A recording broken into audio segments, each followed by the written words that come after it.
Terminal kota selalu ramai oleh para penumpang dan pedagang kecil, namun ada satu sosok yang membuat suasana mencekam. Dialah seorang preman bernama Bargo. Tubuhnya kekar dan wajahnya penuh bekas luka. Setiap hari, Bargo berkeliaran mencari mangsa untuk dipalak tanpa rasa iba. Ia selalu mengancam dengan kata-kata kasar dan tatapan menyeramkan. Para pedagang dan penumpang hanya bisa menunduk ketakutan ketika melihatnya. Kehidupan Bargo memang sudah lama tenggelam dalam dunia gelap. Ia merasa kuat dengan memukul dan menindas orang lain yang lemah.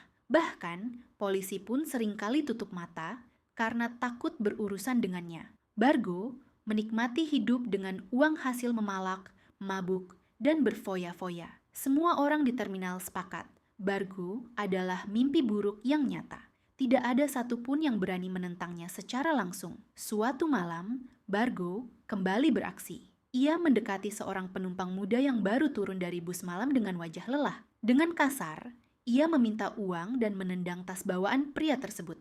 Orang-orang di sekitar hanya bisa menonton dengan takut karena tahu akibatnya jika ikut campur. Bargo tertawa puas setiap kali korban menyerahkan uangnya dengan wajah ketakutan.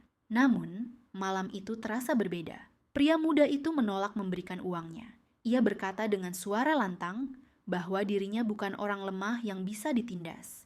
Semua orang di terminal terkejut mendengar keberanian tersebut. Bargo, yang terbiasa dituruti, langsung naik pitam. Ia mengangkat tinjunya, siap menghajar lawannya. Tetapi rupanya, kejadian itu akan mengubah hidupnya selamanya. Ketika Bargo mulai memukul pria muda itu, orang-orang sekitar tiba-tiba ikut bereaksi. Mereka sudah terlalu lama menahan diri dari teror Bargo. Beberapa pedagang dan sopir angkot mendekat, lalu mulai melawan balik. Awalnya hanya satu orang yang berani menahan pukulan Bargo, lalu dua, lalu semakin banyak yang ikut membantu. Dalam sekejap, Bargo yang biasanya ditakuti justru jadi sasaran amarah massa. Bargo berusaha melawan dengan kekuatan penuhnya, namun jumlah orang yang mengeroyoknya terlalu banyak. Ia dipukul, ditendang, bahkan dilempari barang dagangan oleh pedagang yang sakit hati. Teriakan dan keributan memenuhi terminal malam itu, hingga akhirnya tubuh Bargo jatuh tersungkur, babak belur, tak berdaya. Semua orang melampiaskan dendam mereka selama ini. Tidak lama kemudian, polisi datang setelah menerima laporan keributan besar di terminal. Saat tiba, mereka mendapati Bargo sudah babak belur dengan tubuh penuh luka. Tanpa banyak bicara, polisi langsung memborgol Bargo dan membawanya ke kantor. Orang-orang yang menyaksikan merasa lega, akhirnya teror sang preman berakhir juga.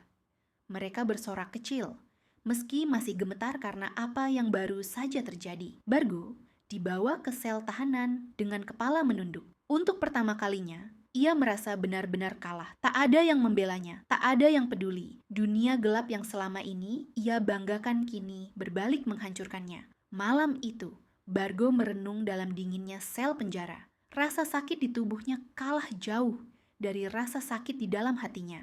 Hari-hari di penjara berjalan sangat lambat bagi Bargo. Ia tidak lagi menjadi orang yang ditakuti, justru ia diperlakukan sama seperti tahanan lainnya.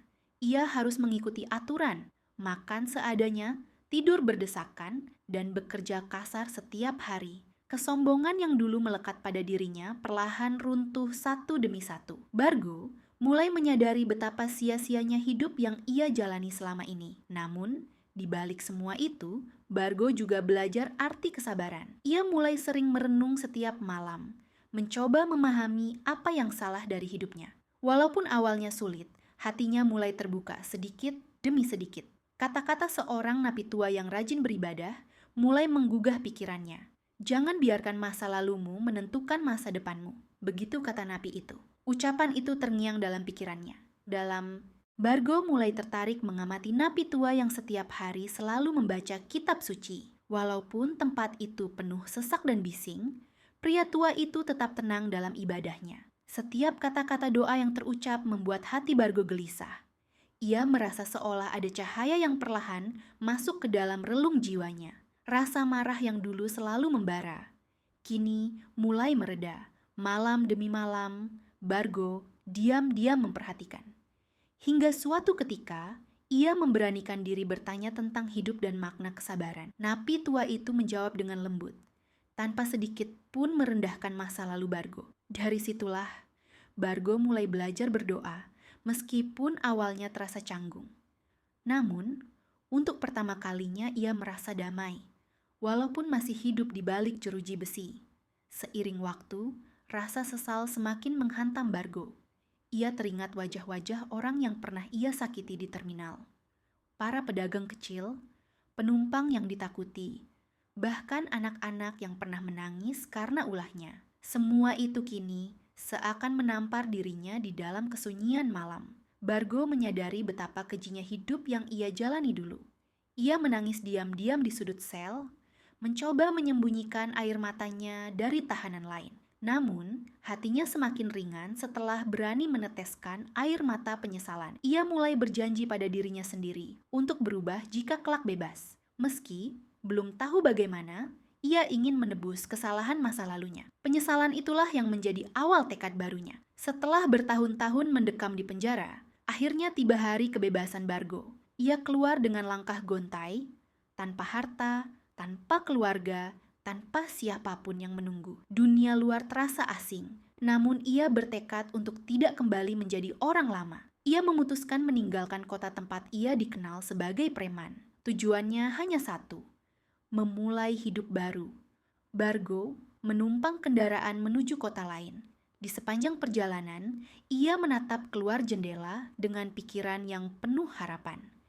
Walaupun hatinya takut, ia percaya ada kesempatan kedua. Kota baru berarti lembaran baru, tanpa ada yang tahu siapa dirinya dulu. Ia hanya membawa niat, tekad, dan doa dalam perjalanan hidupnya yang baru dimulai. Sesampainya di kota yang asing, Bargo kebingungan mencari pekerjaan. Ia berjalan berkeliling, menawarkan diri pada pedagang dan bengkel kecil. Namun banyak yang menolak karena melihat tubuh kekarnya dan wajah penuh luka. Orang-orang menganggapnya berbahaya, tanpa mau mengenalnya lebih jauh. Bargo hanya bisa menunduk, menerima penolakan demi penolakan. Meski lelah, ia tidak menyerah. Malam itu, ia tidur di emperan toko dengan perut kosong. Tapi kali ini, tidak ada keluhan atau amarah keluar dari mulutnya. Ia hanya berdoa, semoga esok ada jalan untuknya. Dalam hati kecilnya, ia yakin Tuhan sedang menguji kesungguhannya untuk benar-benar berubah. Harapan itu membuatnya tetap kuat berdiri. Keesokan paginya, seorang pemilik warung makan kecil melihat Bargo yang sedang membersihkan halaman tanpa diminta. Pemilik warung terkesan dengan kerajinannya, lalu menawarinya pekerjaan sebagai tukang cuci piring. Meski upahnya kecil, Bargo menerimanya dengan senang hati. Ia tahu, inilah pintu kecil untuk memperbaiki hidupnya. Tidak ada gengsi, hanya rasa syukur. Hari-harinya kini berbeda. Dari seorang preman yang dulu ditakuti, ia kini menjadi tukang cuci piring yang ramah. Meski tangannya kasar, ia melayani pelanggan dengan sopan. Lambat laun, orang-orang mulai melihat perubahan besar dalam dirinya. Bargo merasa damai, karena untuk pertama kalinya, ia mendapat rezeki yang halal dari kerja kerasnya sendiri. Bargo bekerja dengan rajin, tetapi masih ada pelanggan yang meremehkannya. Mereka kadang mencibir karena melihat bekas luka di wajahnya, lalu berbisik-bisik tentang masa lalunya yang kasar.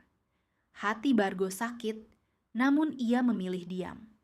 Ia ingat nasihat napi tua yang pernah berkata bahwa kesabaran adalah ujian yang paling berat. Ia menundukkan kepala setiap kali dihina. Daripada marah, ia lebih memilih menyibukkan diri dengan mencuci piring. Malam hari, ia berdoa agar bisa terus kuat menghadapi ejekan itu. Bagi Bargo, hinaan hanyalah bayangan masa lalunya. Selama ia jujur dan tidak menyakiti orang lain lagi, ia percaya Tuhan akan membukakan jalan. Di warung itu, Bargo mulai akrab dengan seorang karyawan muda bernama Arif. Berbeda dengan yang lain, Arif tidak menilai Bargo dari masa lalunya. Mereka sering berbicara saat jam istirahat, membicarakan hidup dan cita-cita. Arif heran mengapa pria sekuat Bargo bisa begitu sabar menahan diri dari ejekan. Bargo tersenyum dan menjawab bahwa masa lalunya sudah cukup membuatnya sadar. Ia tidak ingin kembali menjadi orang jahat. Arif semakin menghormatinya dan sering membantu jika Bargo kesulitan. Dari persahabatan itu, Bargo merasa tidak sendirian lagi. Untuk pertama kalinya sejak keluar penjara, ia merasakan arti kepercayaan seorang teman. Setiap malam, setelah warung tutup, Bargo sering berjalan ke mushola kecil dekat pasar. Awalnya, ia hanya duduk di luar, mendengarkan lantunan doa dan bacaan kitab. Namun, perlahan ia memberanikan diri ikut masuk, meski dengan rasa malu. Orang-orang melihatnya heran, karena tubuh kekarnya tidak biasa berada di tempat suci. Namun ia tetap datang, hari demi hari. Ia belajar pelan-pelan, mulai dari doa singkat, hingga tata cara ibadah yang benar. Meski tidak sempurna, hatinya terasa lebih damai dari sebelumnya. Bargo merasa ada sesuatu yang hilang selama ini, yaitu kedekatan dengan Tuhan. Kini ia menemukannya kembali, dan ia tidak ingin melepaskannya lagi. Kabar tentang Bargo sampai juga ke telinga orang-orang dari masa lalunya. Beberapa orang yang dulu mengenalnya sebagai preman mulai menyebar gosip. Mereka berkata bahwa Bargo hanya pura-pura baik, hanya menunggu waktu untuk kembali membuat onar. Fitnah itu membuat beberapa pelanggan warung mulai waspada lagi terhadapnya. Bargo terluka, namun tidak membela diri dengan kata-kata. Ia memilih membuktikan lewat sikapnya. Ia tetap bekerja keras, ramah pada pelanggan, dan terus rajin beribadah. Lama-lama, fitnah itu hilang dengan sendirinya. Orang-orang mulai sadar bahwa ia benar-benar berubah. Justru, gosip itu menjadi ujian bagi keteguhan hatinya. Suatu sore, anak-anak kecil di sekitar warung melihat Bargo membantu Arif membaca kitab. Mereka penasaran, karena tidak menyangka pria berbadan besar itu bisa begitu lembut. Perlahan, anak-anak mulai sering mendekat, meminta diajarkan doa-doa pendek. Bargo pun mengajarkan dengan penuh kesabaran dan senyum tulus. Kegiatan itu menjadi kebiasaan baru. Setiap malam, setelah kerja, Bargo duduk di mushola kecil mengajari anak-anak. Semakin hari semakin banyak yang ikut belajar. Orang-orang mulai menilai dirinya berbeda. Bukan lagi preman, melainkan guru yang sederhana. Dari situlah jalan menuju perubahan besar dalam hidup Bargo semakin terbuka lebar. Semakin banyak anak-anak yang datang ke mushola, orang tua mereka pun mulai memperhatikan. Mereka awalnya ragu, tetapi setelah melihat perubahan nyata pada Bargo, hati mereka luluh. Bargo bukan lagi preman yang ditakuti, melainkan sosok yang sabar mengajar anak-anak. Perlahan, ia mulai dipercaya warga sekitar. Warga bahkan sering menitipkan pesan atau meminta nasihat ringan pada Bargo. Meski ia bukan orang pintar, Bargo selalu menjawab dengan jujur dan sederhana. Ia menekankan pentingnya bekerja keras dan tidak menyakiti orang lain. Kepercayaan itu membuatnya lebih bersemangat untuk terus berjalan di jalan yang lurus. Suatu malam, Bargo bertemu dengan teman lamanya dari terminal. Teman itu masih hidup dengan cara lama, memalak, berjudi, dan minum-minum. Ia mencoba mengajak Bargo kembali ke dunia gelap dengan iming-iming uang cepat. Hati Bargo sempat goyah, karena ia memang hidup pas-pasan. Namun, ia segera sadar bahwa semua itu hanya jalan menuju kehancuran lagi. Ia menolak dengan tegas meski sempat dicemooh. Temannya berkata, Bargo pengecut, tetapi ia tidak peduli. Baginya, kehormatan dan ketenangan batin jauh lebih berharga daripada uang haram. Keputusan itu membuatnya semakin kuat menapaki jalan tobat. Suatu ketika, Ustadz di mushola meminta Bargo berbicara di depan jamaah. Awalnya Bargo menolak karena merasa tidak pantas. Namun, Ustadz itu berkata, siapapun bisa menjadi pengingat kebaikan, apalagi dari seseorang yang pernah terjerumus. Dengan rasa gugup, Bargo pun berdiri di depan jamaah. Ia hanya bercerita tentang masa lalunya yang kelam, lalu bagaimana ia mencoba berubah. Tidak ada kata-kata indah, hanya kejujuran yang keluar dari hati. Anehnya, orang-orang justru terharu mendengarnya. Mereka merasa mendapat pelajaran penting, bahwa siapapun bisa berubah jika mau. Sejak hari itu, Bargo sering diminta berbicara di mushola. Cerita tentang preman tobat yang kini rajin mengajar anak-anak mulai menyebar ke desa-desa lain. Orang-orang penasaran dan ingin mendengar kisahnya langsung. Bargo sering diundang untuk mengisi ceramah sederhana. Awalnya, Ia merasa canggung, tetapi setiap kali bercerita, jamaah selalu merasa tersentuh. Semakin lama, namanya makin dikenal. Orang-orang mulai menyebutnya sebagai Bargo yang dulu preman, sekarang Ustadz. Julukan itu membuatnya tersenyum kecil. Ia tidak bangga, justru lebih banyak menunduk dan mengingat masa lalunya. Namun, ia tahu semua ini adalah jalan yang Tuhan berikan agar ia bisa menebus dosa-dosanya. Suatu hari, seorang polisi yang dulu menangkapnya datang ke pasar. Bargo sempat gugup ketika melihat wajah itu lagi.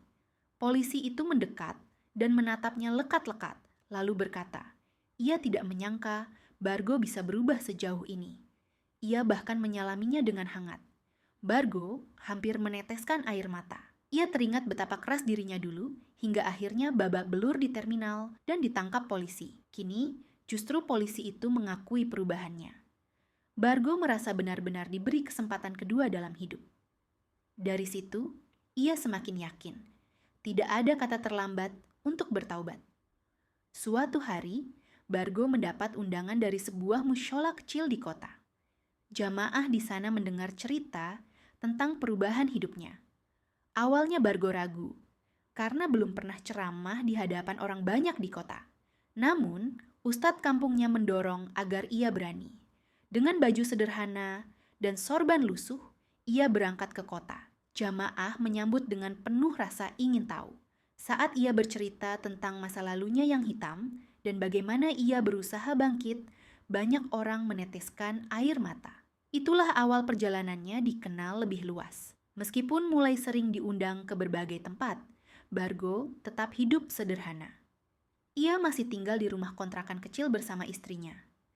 Setiap habis berceramah, ia hanya menerima sedikit uang transport. Namun, ia tidak pernah menuntut lebih.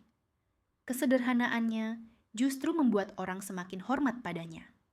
Mereka melihat Bargo benar-benar berubah, bukan mencari keuntungan dari agama. Sikap rendah hatinya membuat dakwahnya terasa jujur dan menyentuh hati. Orang-orang mulai menjadikannya teladan dalam kehidupan sehari-hari. Di tengah kesibukan barunya, Bargo mendapat cobaan berat. Anak bungsunya sakit keras dan membutuhkan biaya pengobatan yang cukup besar. Tabungan mereka hampir habis untuk berobat. Ia sempat bingung harus mencari uang dari mana. Saat itu, ada orang yang menawarkan bantuan dengan syarat Bargo mendukung kepentingan politik tertentu. Namun, ia menolak mentah-mentah karena tidak ingin menjual kebenaran demi uang. Dengan doa dan usaha, akhirnya ada orang baik yang menanggung biaya pengobatan anaknya tanpa pamrih. Cobaan itu semakin menguatkan iman Bargo. Suatu ketika, Bargo diundang untuk memberi ceramah di sebuah penjara. Awalnya ia tertegun, karena disitulah dulu ia pernah mendekam. Namun, ia menerima undangan itu dengan hati bergetar. Saat masuk ke dalam, kenangan kelam itu kembali terbayang. Di hadapan para napi, ia bercerita jujur bahwa dirinya dulu juga pernah duduk di bangku besi yang sama. Namun, ia bisa berubah karena mau membuka hati. Para napi menatapnya dengan penuh harapan. Beberapa dari mereka bahkan menangis, merasa masih ada jalan keluar untuk hidup mereka. Cerita tentang Bargo semakin meluas, bahkan ke media lokal. Banyak wartawan menulis kisahnya sebagai preman yang jadi ustadz. Warga kota kagum bahwa seorang yang dulu ditakuti bisa berubah menjadi panutan. Namanya mulai harum di berbagai kalangan. Namun, Bargo tidak larut dalam pujian. Ia tetap mengayuh sepedanya ke pasar untuk membantu istrinya berjualan. Ia selalu berkata pada dirinya sendiri, "Aku hanyalah mantan preman yang diberi kesempatan kedua." Kesadaran itu membuatnya tidak pernah sombong, justru semakin merendah. Popularitas Bargo yang semakin meningkat membuat beberapa ustadz lain merasa iri. Mereka tidak suka seorang mantan preman mendapat perhatian lebih banyak daripada mereka yang sudah lama berdakwah. Bisikan-bisikan miring mulai muncul di masyarakat. Ada yang mengatakan, Bargo hanya mencari sensasi. Ada pula yang menuduhnya masih berhubungan dengan dunia gelap. Gosip itu beredar cepat, membuat sebagian orang ragu menghadiri ceramahnya. Namun, Bargo memilih diam, hanya menyerahkan semuanya kepada Allah. Suatu hari, sebuah artikel di media lokal menuduh Bargo memanfaatkan masa lalunya demi meraih keuntungan pribadi. Artikel itu ditulis oleh orang yang iri terhadap kepopulerannya. Berita itu membuat keluarganya sedih, terutama istrinya yang menangis membaca fitnah tersebut. Namun Bargo menenangkan istrinya dengan sabar. Ia berkata, kebenaran akan tetap bersinar meski ditutup kegelapan. Ia tetap melanjutkan dakwahnya dengan ikhlas. Meskipun hatinya terluka, fitnah itu menjadi ujian berat dalam perjalanan hijrahnya. Bargo mulai rajin bangun malam untuk salat tahajud. Ia berdoa dengan air mata, memohon agar hatinya tetap kuat menghadapi fitnah dan kebencian orang. Baginya, doa adalah senjata paling ampuh untuk melawan rasa sakit. Ketika sedang sujud panjang, ia merasa seolah ada kekuatan yang menenangkan hatinya. Ia yakin Allah tidak akan membiarkan perjuangannya sia-sia. Esok paginya, wajahnya tampak teduh, seolah fitnah yang menimpa tak pernah mengguncangnya. Orang-orang yang melihat pun semakin hormat kepadanya. Meski ada yang menjelekkan, ternyata lebih banyak orang yang membela Bargo. Mereka tahu betul bagaimana kehidupannya sehari-hari yang sederhana dan jujur. Jamaah yang pernah mendengar ceramahnya berdiri membela, mengatakan bahwa Bargo adalah orang baik. Bahkan beberapa wartawan yang dulu pernah mewawancarainya menulis artikel pembelaan. Cerita tentang kesabaran Bargo menghadapi fitnah justru membuat masyarakat semakin simpati. Lambat laun, gosip itu hilang ditelan kebenaran. Bargo pun semakin kuat berdiri. Setelah fitnah mereda, Bargo mendapat tawaran pekerjaan besar, menjadi pengisi acara tetap di sebuah stasiun televisi lokal. Bayarannya jauh lebih besar daripada ceramah biasa. Banyak orang menyarankan agar ia menerimanya. Namun, ia ragu. Ia takut niatnya berubah jika terlalu sering tampil di layar kaca. Setelah berdiskusi dengan istrinya, Bargo memutuskan hanya menerima sebagian jadwal dan menolak sisanya. Baginya, dakwah bukanlah soal uang, melainkan soal hati yang ikhlas. Keputusan itu membuatnya semakin dihormati banyak orang. Popularitas Bargo membuat banyak orang kaya ingin mendekatinya. Beberapa pengusaha menawarkan hadiah berupa mobil mewah dan rumah besar jika Bargo mau menjadi wajah dari bisnis mereka. Tawaran itu tentu menggoda, apalagi keluarganya masih hidup sederhana. Namun, Bargo menolak dengan tegas. Ia takut niatnya dalam berdakwah ternodai oleh urusan dunia. Aku tidak ingin menjual agamaku demi gemerlap sesaat, katanya. Keputusan itu membuatnya semakin dihormati meski ada yang menganggapnya bodoh. Meski sibuk berdakwah, Bargo tidak pernah melupakan keluarganya. Ia selalu menyempatkan waktu untuk menemani anak-anaknya belajar, serta membantu istrinya di rumah. Keluarganya menjadi benteng yang membuatnya kuat menghadapi segala ujian. Suatu malam, anak sulungnya berkata bangga, "Ayah adalah teladan bagi kami." Ucapan itu membuat mata Bargo berkaca-kaca.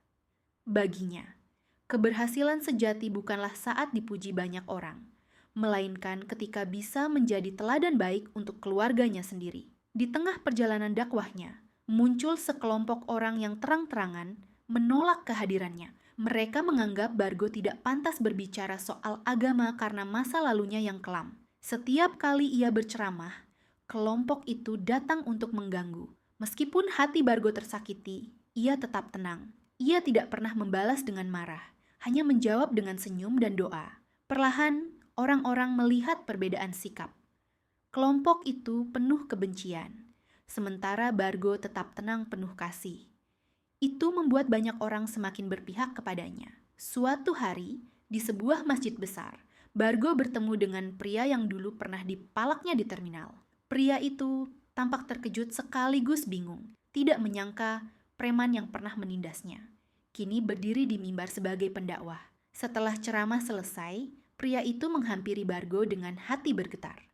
Ia berkata, "Aku dulu membencimu, tapi kini aku melihat Allah benar-benar telah mengubahmu." Air mata haru menetes di pipinya. Pertemuan itu menjadi tanda bahwa masa lalu kelam benar-benar sudah ditinggalkan. Pria yang dulu pernah jadi korbannya akhirnya memaafkan Bargo dengan tulus. Mereka berpelukan erat di depan jamaah. membuat banyak orang terharu. Adegan itu menjadi bukti nyata bahwa hidayah bisa mengubah siapapun. Bargo merasa beban di hatinya semakin ringan. Ia tidak lagi dihantui masa lalu, karena kini orang-orang yang pernah ia sakiti sudah memaafkan. Dengan senyum bahagia, ia melanjutkan dakwahnya dengan semangat baru.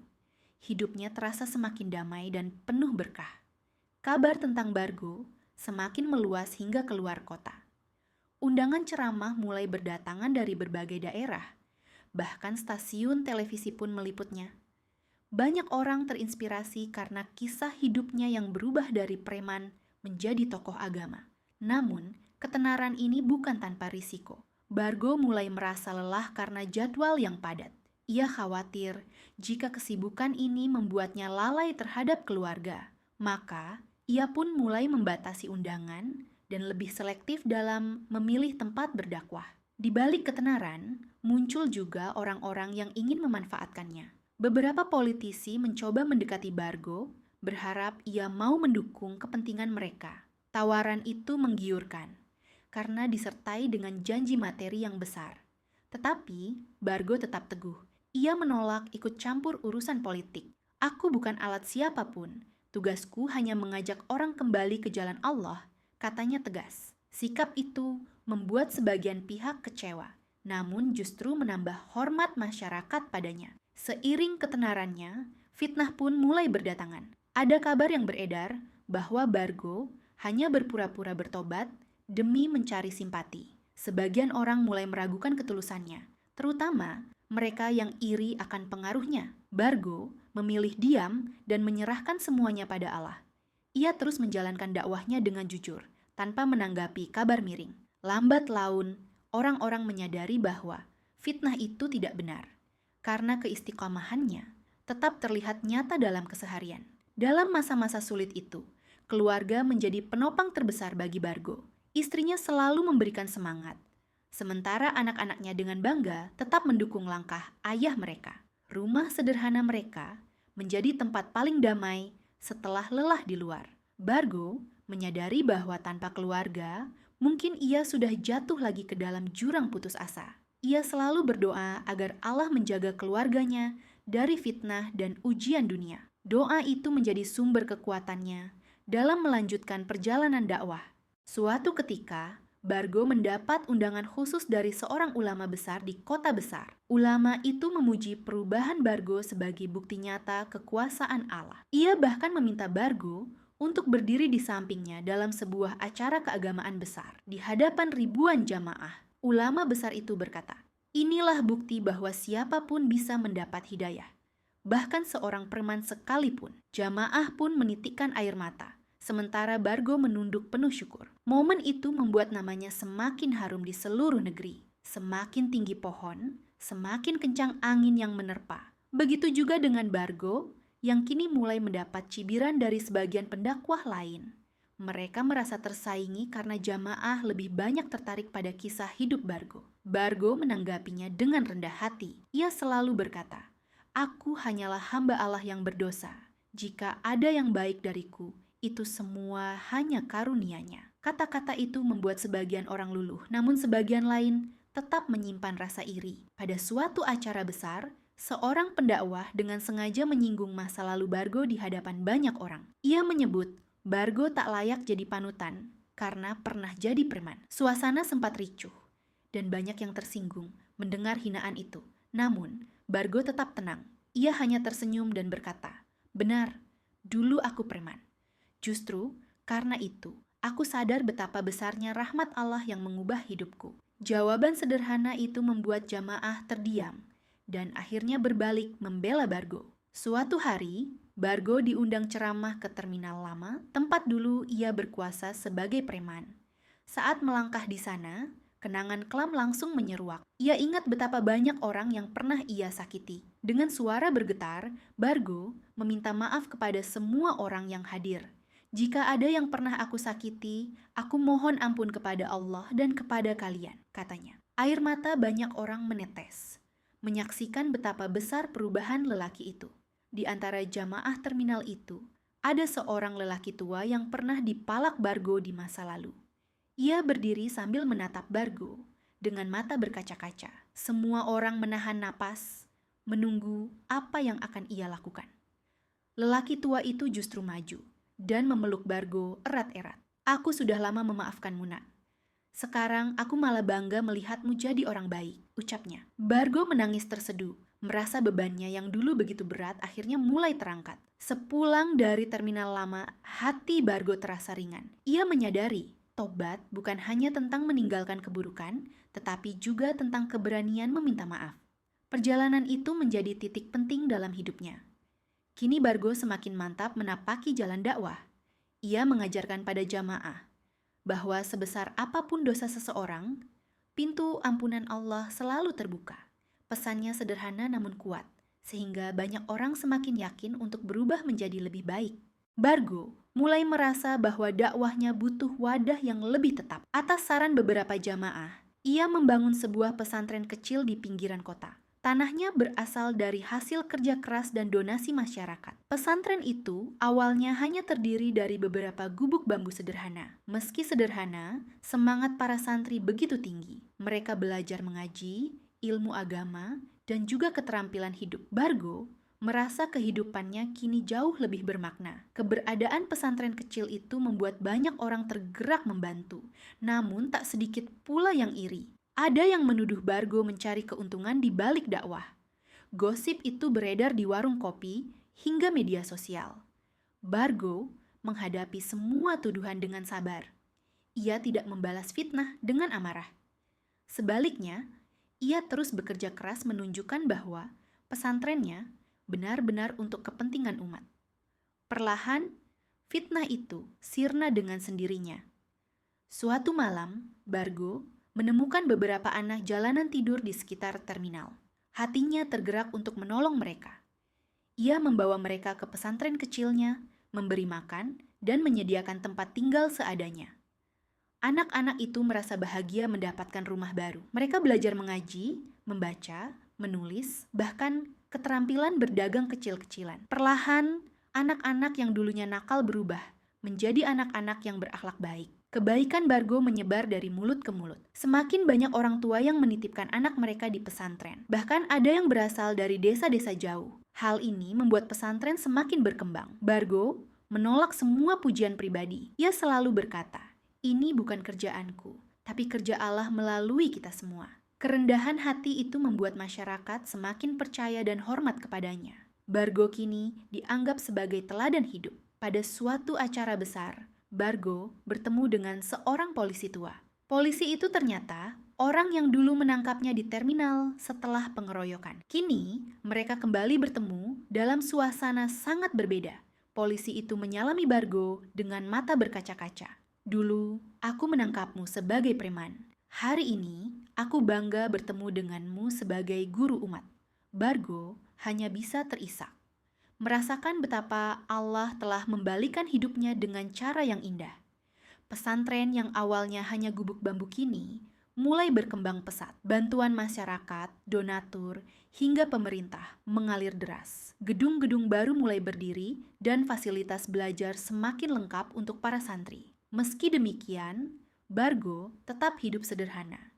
Ia masih mengenakan pakaian yang bersahaja dan tidur di kamar kecil di sudut pesantren. Ia takut kalau kemewahan akan merusak hatinya. Baginya, pesantren itu bukan miliknya, tapi amanah dari Allah. Beberapa pejabat datang mengunjungi pesantren Bargo. Mereka menawarkan jabatan, proyek, bahkan kekayaan jika Bargo mau bergabung dalam urusan politik mereka. Tawaran itu terdengar menggiurkan. Namun, Bargo menolak dengan tegas. Ia berkata bahwa tujuannya hanya untuk mendidik umat, bukan untuk mencari kekuasaan. Keputusannya membuat sebagian orang kecewa, bahkan ada yang mulai memandangnya sebagai ancaman politik. Karena menolak masuk politik, Bargo kembali difitnah. Ada kabar yang menyebut ia menggunakan pesantren untuk memperkaya diri. Ada juga yang menuduhnya menipu donatur dari luar negeri. Gosip itu menyebar cepat. Santri dan masyarakat merasa cemas. Namun, Bargo tetap tenang. Ia hanya berkata, "Kebenaran tidak butuh pembelaan dengan emosi. cukup dengan kesabaran. Dan benar, fitnah itu akhirnya terbongkar sebagai ulah orang-orang iri. Beberapa tahun kemudian, banyak santri lulusan pesantren Bargo yang sukses. Ada yang menjadi guru, pedagang, ustaz, bahkan pejabat jujur. Mereka selalu menyebut nama Bargo sebagai guru yang membimbing mereka sejak kecil. Bargo merasa sangat bersyukur.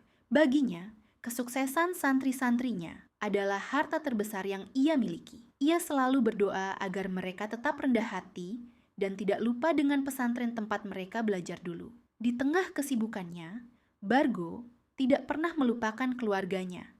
Istrinya selalu setia mendampingi, dan anak-anaknya tumbuh dalam suasana penuh kasih. Kehangatan keluarga membuat Bargo merasa sangat beruntung. Ia sering berkata kepada santrinya, "Aku dulu preman, hidupku gelap, tapi berkat doa istriku, aku bisa jadi seperti ini. Jangan pernah remehkan doa orang yang mencintaimu." Kata-kata itu membuat banyak orang terharu mendengarnya. Nama Bargo mulai terdengar sampai keluar kota, bahkan ke ibu kota. Ia sering diundang untuk mengisi ceramah di acara besar. Orang-orang kagum pada ketulusan dan kisah hidupnya yang penuh perubahan. Meski begitu, Bargo selalu berpesan bahwa dirinya hanyalah mantan preman yang diselamatkan oleh Allah. Ia tidak ingin dianggap lebih tinggi dari siapapun. Ucapannya membuat banyak orang merasa rendah hati di hadapannya. Suatu hari, Bargo bertemu kembali dengan orang-orang yang dulu pernah ia palak di terminal. Mereka terkejut melihat perubahan Bargo yang kini menjadi tokoh agama. Awalnya mereka canggung untuk menyapanya. Namun, Bargo justru tersenyum dan memeluk mereka. Ia berkata, "Aku dulu yang bersalah. Maafkanlah diriku yang lalu." Orang-orang itu menangis haru, tak menyangka seorang preman bisa berubah menjadi sosok yang begitu lembut.